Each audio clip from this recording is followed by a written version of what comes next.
Hello friends, मैं भूषण गायकवाड़ फिर एक बार आप सभी का स्वागत करता हूं अपने इस यूट्यूब चैनल में। तो दोस्तों, आज हम जो टॉपिक पढ़ेंगे वो है सीड एंड फ्रूट डेवलपमेंट। तो अभी तक हमने देखा कि किस तरीके से एंडोस्पर्म का डेवलपमेंट होता है और एम्ब्रियो का डेवलपमेंट होता है।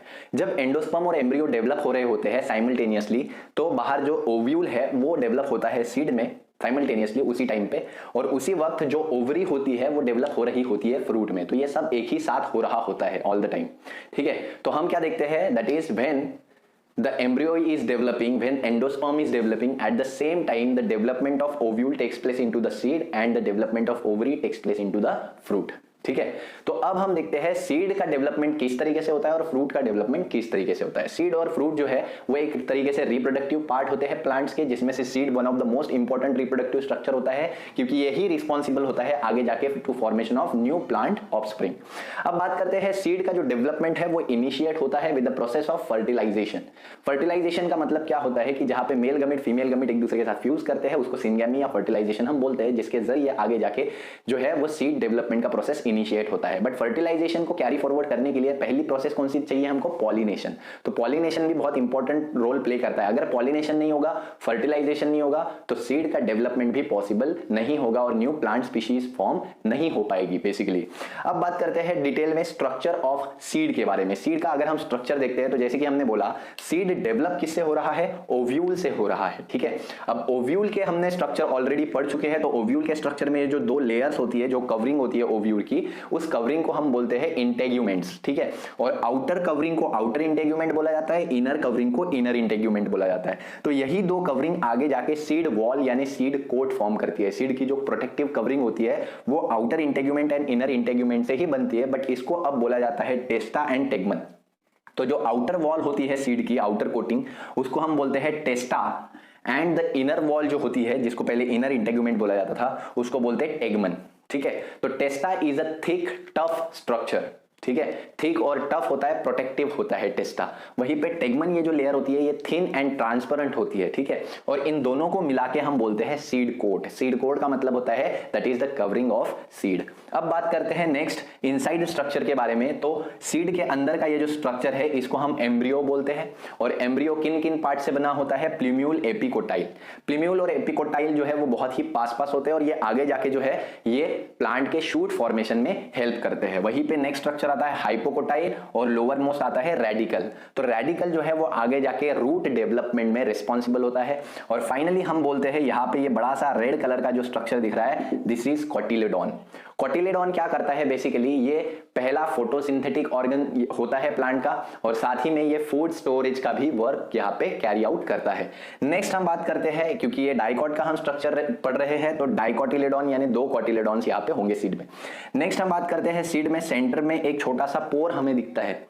ठीक है, बहुत सारे सीड्स में आप देखो सेंटर में एक छोटा सा ओपनिंग लाइक स्ट्रक्चर दिखता है, जिसको हम बोलते हैं सीड पोर। ये और कुछ नहीं होता, जो पहले माइक्रोपाइल ओपनिंग होती थी ओव्यूल की, वो अब कन्वर्ट हो जाता है सीड पोर में। ठीक है, तो इसके थ्रू सीड जो है वो गैस और वाटर जो है वो एक्सचेंज करता है, वाटर को एब्जॉर्ब करता है सीड। जब हम सीड को सोक करने के लिए रखते हैं, पानी में भिगोते हैं, तो सीड वाटर कहां से एब्जॉर्ब करेगा, सीड पोर से एब्जॉर्ब करेगा। और सीड को हम जब जमीन में बोएंगे, जर्मिनेशन करेंगे सीड का, तो सीड में वाटर एब्जॉर्प्शन और गैसेस एक्सचेंज, ठीक है, O2 CO2 का, वो किसके थ्रू होगा, सीड पोर के थ्रू होगा। तो बेसिकली ये ओवरऑल एक स्ट्रक्चर होता है सीड का, जो कि किससे डेवलप होता है, ओव्यूल से ही डेवलप होता है। अगर हम बाहर से सीड को देखें तो बाहर से सीड कुछ ऐसा दिखेगा, जिसमें बाहरी पार्ट सीड का हम बोलेंगे सीड कोट है, और सीड में एक छोटा सा पोर हमें दिखेगा जो कि सीड पोर है, जो कि पहले क्या था, माइक्रोपाइलर ओपनिंग, जो आगे जाके सीड पोर में कन्वर्ट हो गई, जिसके थ्रू सीड गैसेस और वाटर जो है वो एक्सचेंज कर सकता है।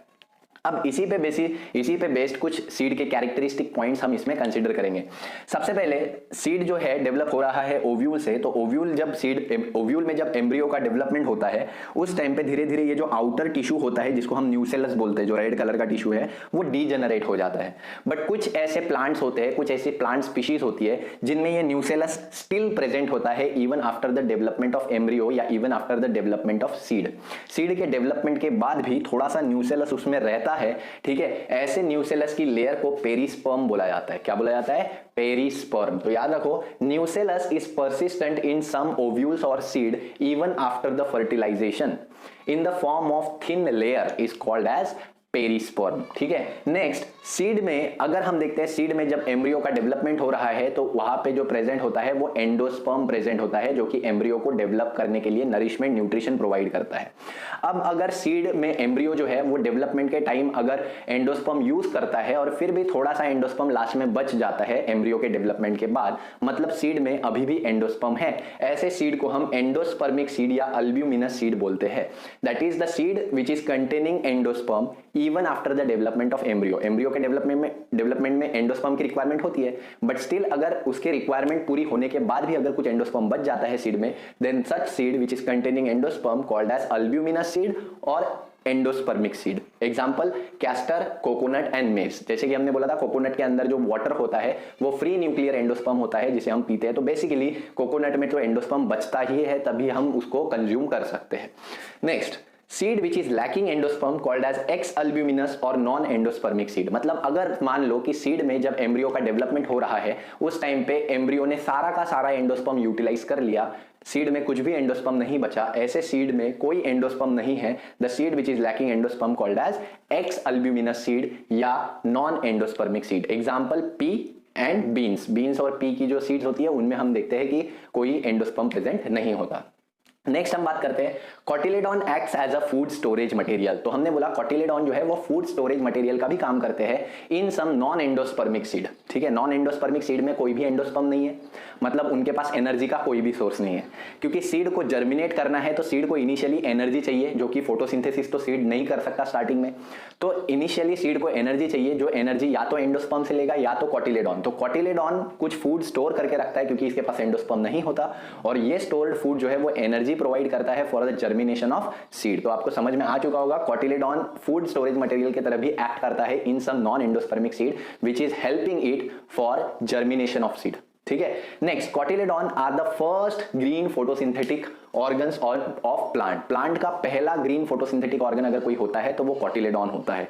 ये हमें एक जनरल नॉलेज की तरह भी हम याद रख सकते हैं कि प्लांट में बहुत सारा, प्लांट तो पूरा ही ग्रीन होता है वैसे, बट प्लांट का वो पहला पार्ट जो फोटोसिंथेटिक होता है that is nothing but the cotyledon. Next हम बात करते हैं micropyle persist as a small seed pore. ये जो माइक्रोपाइल है, माइक्रोपाइल ओव्यूल का, ये एज इट इज परसिस्ट होता है as a small seed pore in the structure of seed which is responsible for the entry of water and oxygen exchange, oxygen और gas exchange. ठीक है, तो basically हम बोलते हैं माइक्रोपाइल जो है वो परसिस्टेंट रहता है, रिमेनिंग होता है, मतलब micropyle opening it is remaining और persistent even after the formation of seed which develops into a seed pore which is allowing the entry of water and responsible for exchange of gases. तो micropylar opening converts into seed pore, जिससे seed अपनी gases को exchange कर सकता है, water को absorb कर सकता है।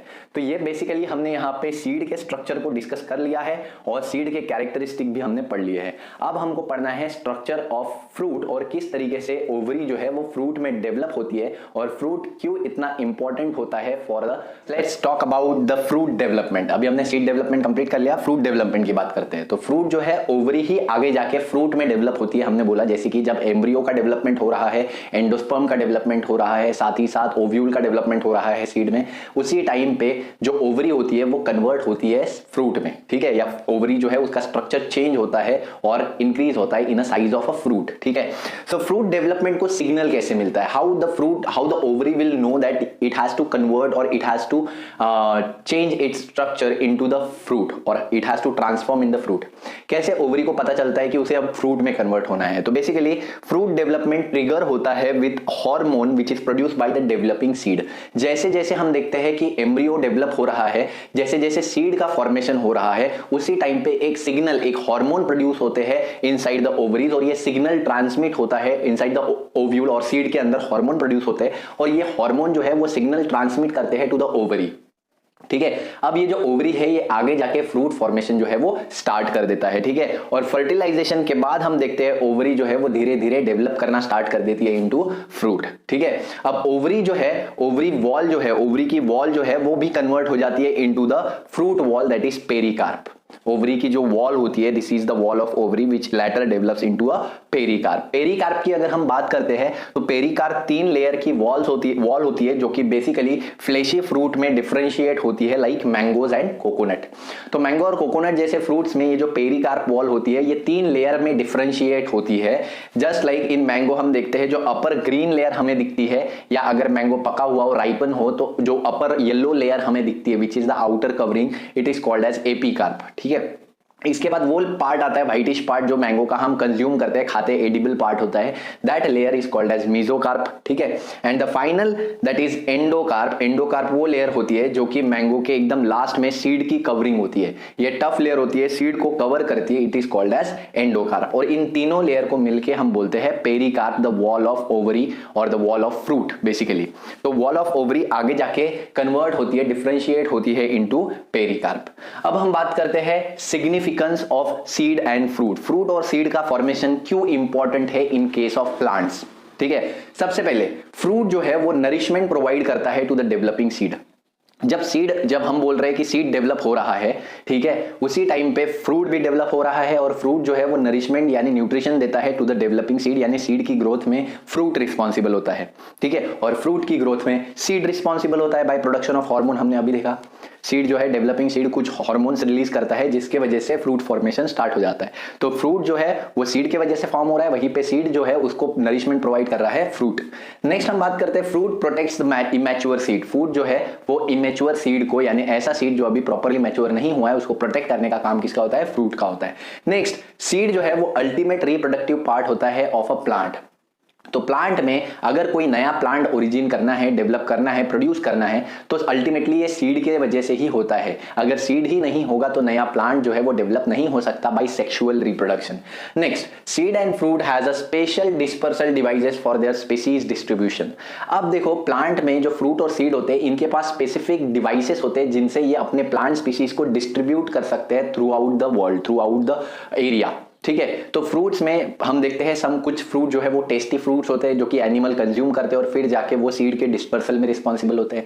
कुछ सीड जो है उनमें ऐसे मैकेनिज्म डेवलप होते हैं जिससे वो एनिमल के बॉडी में स्टिक हो जाते हैं, चिपक जाते हैं, जिससे वो डिस्पर्स होते हैं। ठीक है, तो ऐसे अलग अलग डिवाइसेस जो है ये डेवलप करते हैं जिससे डिस्पर्सल पॉसिबल होता है, यानी एक्सपांशन पॉसिबल होता है। ये स्पीसीज जो है वो एक जगह पे ना रह के अलग अलग जगह पे ये ग्रो हो सकती है, प्लांट्स की स्पीसीज।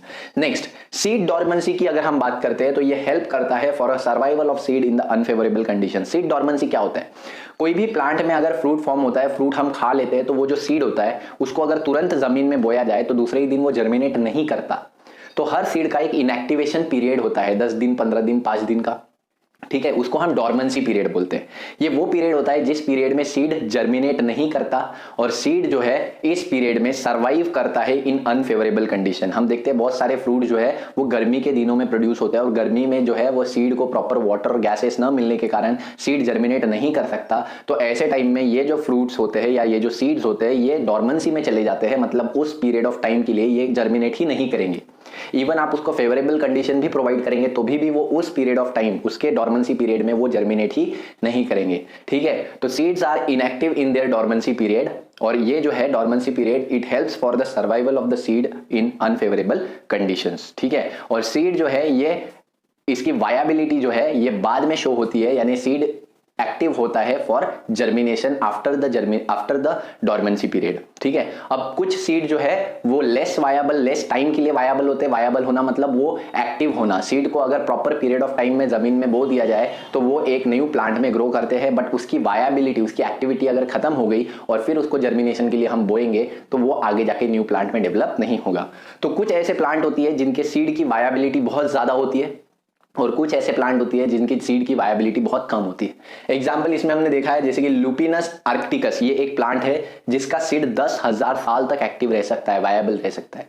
10,000 ईयर तक अगर उसको कभी भी सीड को बोया जाए तो वो एक नया प्लांट में ग्रो कर सकता है। ठीक है, वही फिनिक्स डैक्टिलीफेरा ये जो प्लांट होता है इनके सीड 2000 साल तक वायबल रहते हैं, 2000 ईयर्स। ठीक है, और कुछ ऐसे सीड्स भी होते हैं, कुछ ऐसे प्लांट्स भी होते हैं जिनके सीड बहुत ही शॉर्ट लिव्ड होते हैं, मतलब उनका 7 या 8 या 10 दिन का ही वायबिलिटी पीरियड होता है, जैसे कि सिट्रस।